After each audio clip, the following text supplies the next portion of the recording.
Every homeowner has eyed the property next door and fantasized about annexing it to build their dream house. These days, a growing segment of wealthy homeowners are paying top dollar to snatch up their neighbors' properties. But convincing the neighbor to sell isn't always easy. In Manhattan, Adam Solomon spent years persuading his next-door neighbor to sell.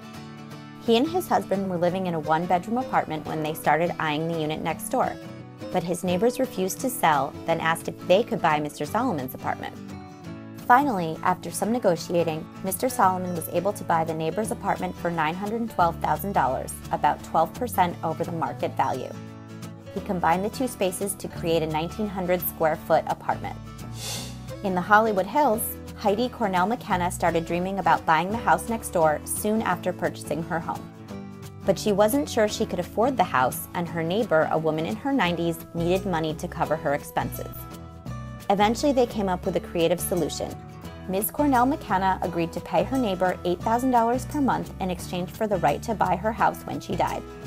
The neighbor lived for 2 years before dying at age 100, and Ms. Cornell-McKenna closed on the home in February of 2015. In Williamsburg, Brooklyn, Stacy Rowan found out she was pregnant with twins while living in a 2-bedroom apartment with her husband and their son. The upstairs apartment was on the market, but it was in contract when they found out about the twins. Luckily, the deal fell through and the Rowans were able to buy it for $1.65 million. They combined the two spaces into a 4-bedroom duplex with a playroom for the kids. As one real estate agent says, it's adult monopoly. It's all about acquisition and expanding your footprint.